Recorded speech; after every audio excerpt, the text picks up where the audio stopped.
Hi and welcome to another edition of ChinnyVision. This time, it's Yie Ar Kung Fu. Yie Ar Kung Fu by Konami hit the arcades in 1985 and the licence for the home versions was picked up by Ocean, who put it out under their Imagine label, which had been newly acquired. It's not a game I really remember from the arcades. I first came across it on the home computers. So let's have a look at what the different versions look like, starting with the Sinclair Spectrum. Got a menu screen where we can select 1 or 2 player and various joystick options, and we go straight into the game. Beeper tune starts up, and this is Buko, and apologies for any mispronunciations of the names Bucho, here on the first level, and he can fly around. This is a basic one-on-one fighter.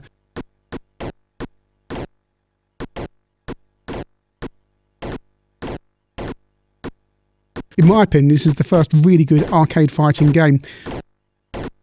Lost there, so let's try this again. Each enemy has a special move.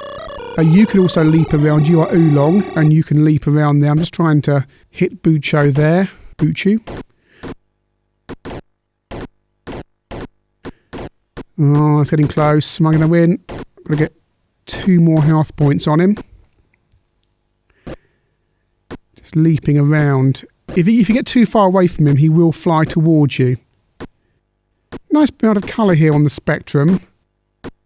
Bit of colour in the background there, but in the main sprite area where you are, it remains distinctly monochrome. You change colour as you pass over the background. This is Star, and she throws these shuriken things, hence the name Star. Fairly easy to defeat here on the Spectrum.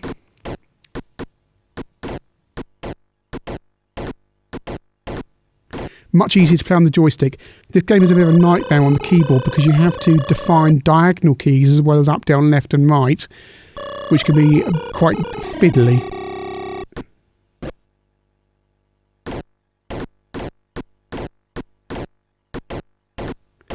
It's not too many moves, and this is Nuncha, who's got nunchucks, and I've managed to defeat him in short order.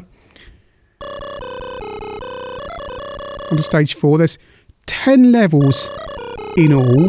There are some differences between the versions. There's 11 enemies in totals in the arcade version. You've got 16 different moves, but the home ports, while they have the moves, they are missing some of the baddies. One of the baddies that's missing is a baddie called Feedle, who spawns either side of you, and you defeat him with 1 punch each time, but it's basically an endurance test and a reaction test as he runs at you from left and right, and you have to keep on hitting him to defeat him. I'm guessing the sprite limitations probably put pay to that on the home versions. Another one that's missing from some of the versions, including the CPC version, is Fan, who's pretty much like Star, but she throws fans at you. I'm assuming they're not normal fans. And also, if you've got the MSX cart version, you've actually got some extra baddies in there as well. Sadly, I don't have the cartridge for my MSX. I can only load from tape on my MSX at the moment, so we can't look at that version. When you get to stage 5, you get a change of background, and we're trying to fight Club at the moment. I've got to say, here on the Spectrum, it's fairly straightforward. This is the first time I've played this version, and there's not much of a challenge here. And the thing to say is there's also an enhanced 128K version for the Spectrum as well, which has additional sound effects and music and more frames of animation, and I believe also some different graphics. But this is the 48K version here, running on a +2.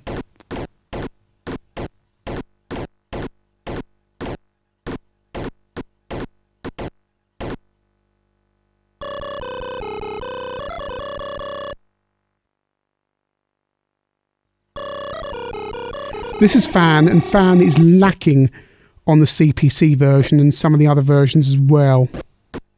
I'm guessing this is probably one of the first games where there's actually female fighters that you can fight against as well. We're used to that these days with games like Soul Calibur, but this would have been a new thing here. This is Ton Fun. I've got no idea what he's waving around. A pair of saucepan lids?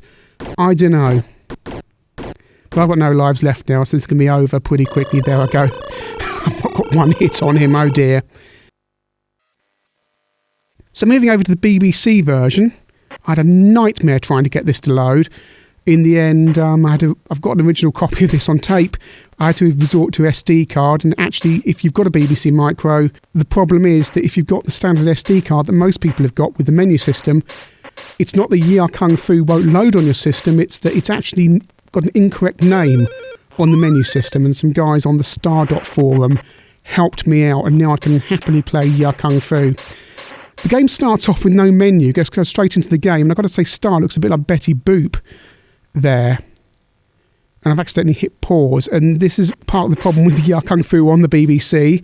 The key press layout means that you can accidentally hit pause incredibly easy. Also, the enemy players respond incredibly quickly. They can lay several punches on you at once, whereas the other versions, they can't. Star throws a lot of stars at the same time, for example, whereas on some of the other versions it's a little bit slower.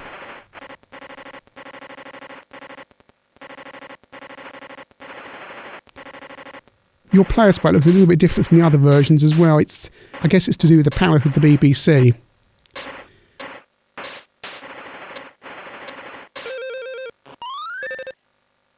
On the BBC, yeah, it's not too bad really.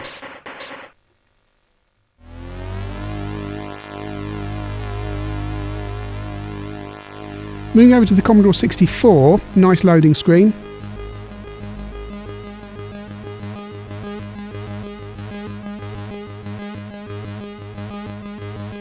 Full high score table, and it also lists all the enemies you've got in the game there, which is quite nice.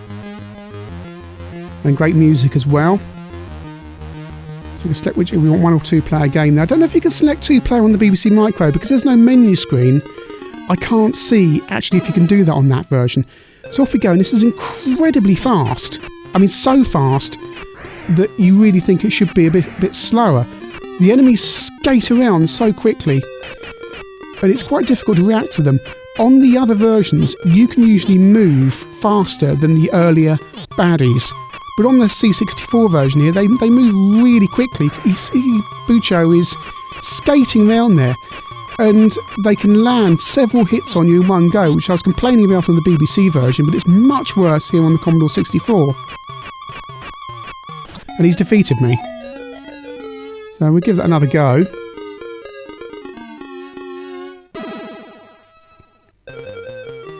It's just so quick. I don't know why they just didn't slow this down a little bit, because it's got great graphics, it's got great sound, but gameplay wise it's just that little bit too fast. Sure, it looks nice when you're watching it, you think this is a really speedy, smoothly animated game, but when you come to play it, it's just a rare occurrence of just needing to slow down a little bit. And I fast forwarded onto Pole here, and now I'm using a cheat because I want to show how the computer can keep on landing hits on you and you can't respond. So hopefully, there we go. See, he keeps on hitting me. I'd be dead by now. I can't move. I'll be dead twice, 3 times over. He just keeps on hitting, and you can't move. You're pushing frantically on the joystick, and your player cannot move. Whereas on the other versions, you get a bit of a chance, you get a slight pause just to be able to pull away. And there we go again. So as I say, I'm using a cheat now, just so we can get onto some of the later levels, just to see what they look like on the C64.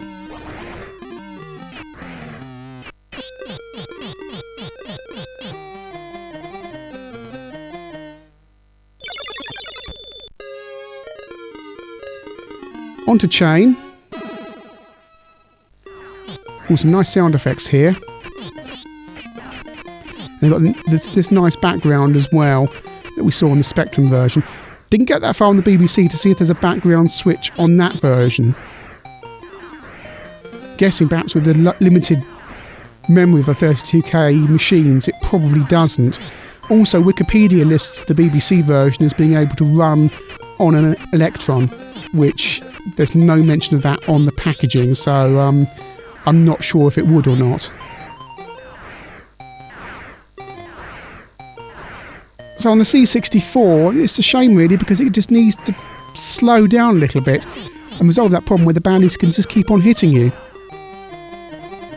Over to the first version I ever played, and this is the Amstrad CPC version.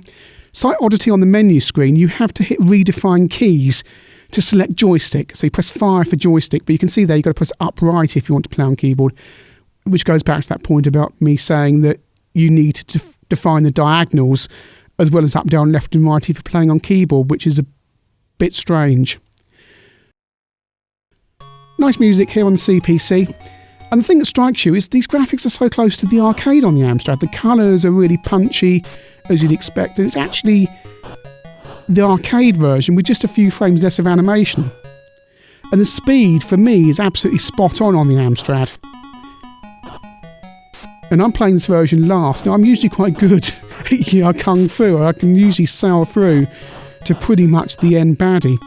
And I'm just having a slight refamiliarisation after an hour or so of playing all the other versions. What on the Amstrad you don't get is that music from the arcade and the Commodore 64 version, where you're down to 3 or 4 blocks of energy. That music changes to that hectic style. And this is Star now. As long as you don't let her get too far away, she can't launch anything at you.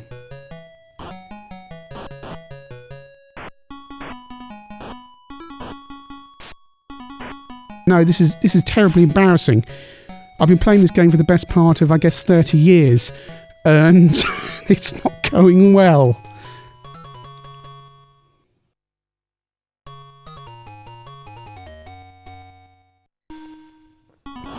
So she's throwing one of the stars there. Let's get some kicks in. Lovely control on the player sprite on the Amstrad version. It just feels so right. Jump out of the way of that. Come on. Just trying to get the right moves. I'm doing terribly badly here. No. Come on. Right, get multiple hits in. Come on.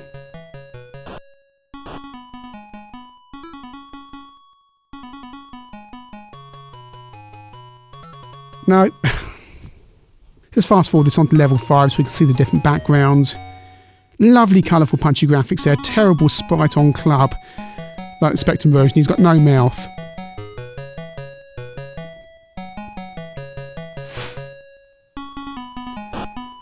But this again is a very early 8-bit game really. It came out in, well, it's copyrighted 1985. And let's forward it onto Sword here. So he's got a beard and just trying to kick him. And I've got a clear run at that, so that's really good.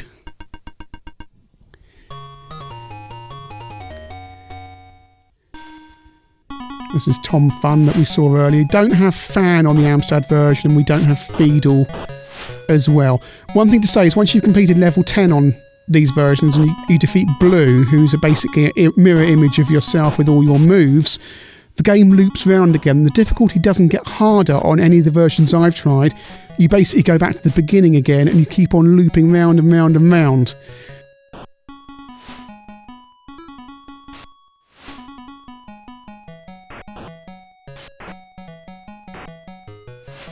Now here's the thing. I'm recording this bit of the review after I've done the rest of the video, because I've completed it. But today I got my Commodore Plus 4 back from having been away for repairs with the Future Was 8-bit. It had several faults which have all now been fixed. So I thought I'd fire up the Commodore 16 and Plus 4 version of Yie Ar Kung Fu. Starts off promising. It looks very similar to the Commodore 64 version, very similar palette. It does, I'm playing this off an SD card, it does have an horrific multi-load where it has to load each level from cassette. And the thing is, the game's fairly easy on this version, so you can complete a level and then have to immediately spend much more time loading the next level. There's quite a lot of flickering when the sprites overlap as well, which can make gameplay confusing at close quarters.